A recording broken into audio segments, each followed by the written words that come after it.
ओम शांति। 8 मई 2026 की साकार मुरली से होमवर्क। आज की मुरली से फ्लो चार्ट को सामने देखते हुए आज सारा दिन इस नशे व खुशी में रहना है कि हम ब्रह्मा मुखवंशावली ब्राह्मण कुलभूषण है। तो ब्राह्मणों की क्या क्या धारणाएं होती हैं आज की मुरली से लेंगे। और जैसे कि आज हम लक्ष्य लेते हैं, विश्व का मालिक बनने के लिए सतो प्रधान बनने का पुरुषार्थ करना है। आज हम स्वमान लेते हैं, मैं सच्चा सेवाधारी हूँ।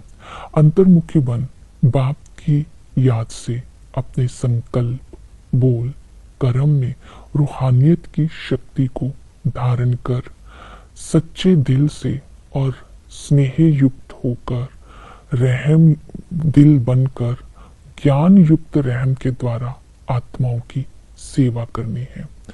ऐसी सेवा करने वालों को ही सच्चा सेवाधारी कहा जाता है। तो प्रैक्टिकल में होमवर्क करते हैं, रूहानियत की शक्ति किसे कहते हैं। रूहानियत की शक्ति अलौकिकता जब हमारी चलन से दिखाई देती है तो उसको बोलते हैं रूहानियत की शक्ति। रूहानियत की शक्ति वाली आत्मा अनासक्त वृत्ति वाली होती है। वो आत्मा किसी के साथ लगाव, झुकाव, टकराव में नहीं आती है। रूहानियत की शक्ति वाली आत्मा से गुणों की खुशबू आती है, इसलिए उसे रूहे गुलाब भी कहते हैं। रूहानियत की शक्ति का आधार है पवित्रता।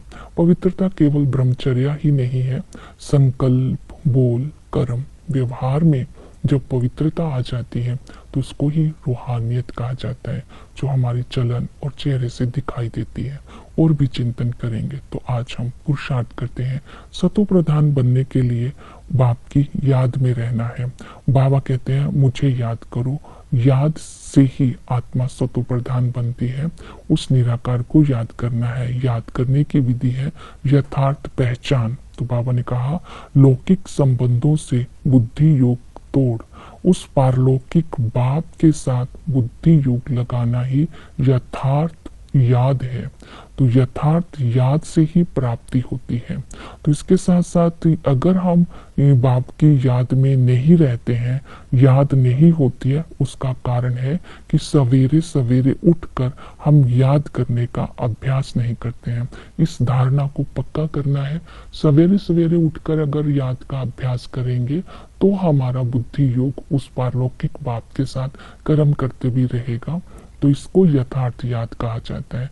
फिर है यथार्थ पहचान, याद का आधार है यथार्थ पहचान। उसमें आत्मा का अभ्यास करेंगे। मैं आत्मा हूँ, मैं आत्मा निराकार हूँ, भ्रिकुटी के बीच में हूँ, बिंदु मिसल हूँ, स्टार मिसल हूँ, 84 जन्म लेती हूँ। तो इस तरह परमात्मा भी निराकार है। हम परमात्मा की संतान है, बाप दादा संगम पर इकट्ठे हैं। शिव बाबा ब्रह्मा के द्वारा बच्चों को एडॉप्ट करते हैं। तो शिव बाबा कैसे माता पिता बनते हैं ये हम बच्चे ही जानते हैं। तो हम बच्चे उस निराकार के साथ सर्व संबंधों का रस लेते हुए ही आत्मा को सतो प्रधान बनाते हैं। तो इस तरह 2 विधियां बताई याद की। तीसरी विधि बताई संबंध। पिता के संबंध से संगम युग पर हम ईश्वर की गोद लेते हैं। जब हम बाप के बनते हैं तो विश्व की बादशाही के मालिक बन जाते हैं। बाबा ने हमें अपना बनाया, अर्थात हमें शूद्र धर्म से देवता धर्म के लायक बनाया। तो हम ट्रांसफर होते हैं। ये वर्षा मिलता है योग बल से। योग बल से ही हम विश्व का मालिक बन जाते हैं, स्वर्ग का मालिक बनते हैं। इसमें हमें लड़ाई झगड़ा नहीं करना पड़ता, अर्थात हमारे संस्कारों का ट्रांसफर हो जाता है। जब हम दैवी संस्कारों वाले बन जाते हैं तो हम देवता बन जाते हैं। वही टीचर आकर के हमें ज्ञान समझाते हैं। वो ज्ञान का सागर है। जो हमें ज्ञान समझाया जाता है, हमें वो ज्ञान दूसरों को भी समझाने की प्रैक्टिस करनी है। इसी ज्ञान से ही मम्मा ज्ञान ज्ञानेश्वरी बन जाती है। इसी ज्ञान को पढ़ने से ही हम भविष्य में ऊंच पद के अधिकारी बनते हैं, अर्थात सूर्यवंशी व चंद्रवंशी बनते हैं।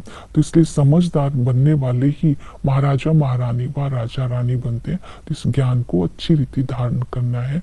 तो सतगुरु आकर के हमें पति से पावन बनाने का कार्य करते हैं। तो इस तरह बाप, टीचर, सतगुरु के संबंध से होने वाली प्राप्तियों को बुद्धि में रखकर यथार्थ पहचान से बाप की याद में रहने से आत्मा सतो प्रधान बनती है। धारणा के लिए आज बाबा ने कहा ड्रामा का राज बुद्धि में रखकर अपनी स्थिति को सदा ही एक रस बनाना है। अचल अडोल बनाना है। नथिंग न्यू का पाठ पक्का करना है। घबराना नहीं है। कोई भी बात हो, कैसी भी बात हो, क्या क्यों में जाकर समय वेस्ट नहीं करना है। ड्रामा की भावी को बुद्धि में रखकर शक्तिशाली स्थिति रखनी है। माला का मन का बनने के लिए एक की लगन में रहना है और एक रस स्थिति रखनी है।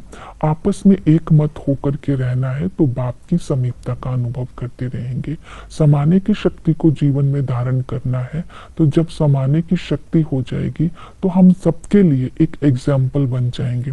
ऐसा होशियार बनना है कि दूसरे भी हमें सेवा के लिए निमंत्रण दे। जैसे कि बाबा ने जगदीश भाई जी को याद किया, रमेश भाई जी को और बड़े दादी को याद किया, तो अपने आप को धारणा मूर्त बना करके सर्विस के लायक बनाना है।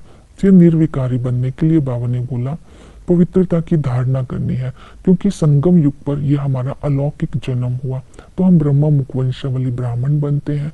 हम ब्राह्मण कुल के हैं, हम ब्राह्मण चोटी है। इस संगम पर शिव बाबा ब्रह्मा के द्वारा माता पिता बंधु सखा का संबंध हमारे साथ निभाते हैं, जिसके आधार पर हम ऊंच पद प्राप्त करते हैं।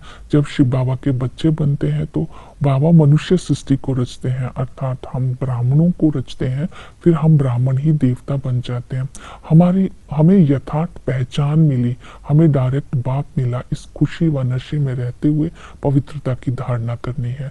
चक्कर का ज्ञान बुद्धि में रखना है कि हम ब्राह्मण ही देवता बनते हैं, क्षत्रिय वैश्य शूद्र बनते हैं। आदि में लक्ष्मी नारायण का राज्य था, वो महाराजा महारानी थे। उसके बाद सूर्यवंशी होते हैं, फिर चंद्रवंशी जो होते हैं उनको राजा रानी कहते हैं, लेकिन दोनों को स्वर्गवासी कहते हैं।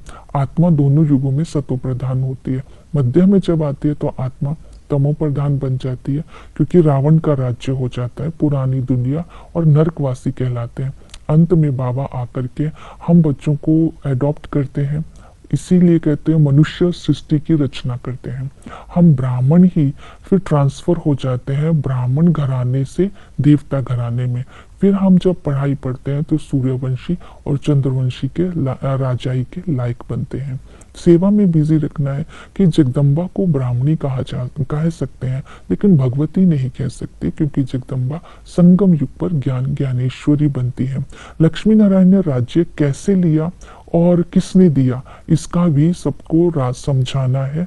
और कलयुग में कितने वर्ष होते हैं, कलयुग लाखों वर्ष का नहीं होता, ये बताना है कि लड़ाई से विश्व की बादशाही नहीं मिल सकती। क्रिश्चियंस का एग्जाम्पल दिया बाबा ने इसमें।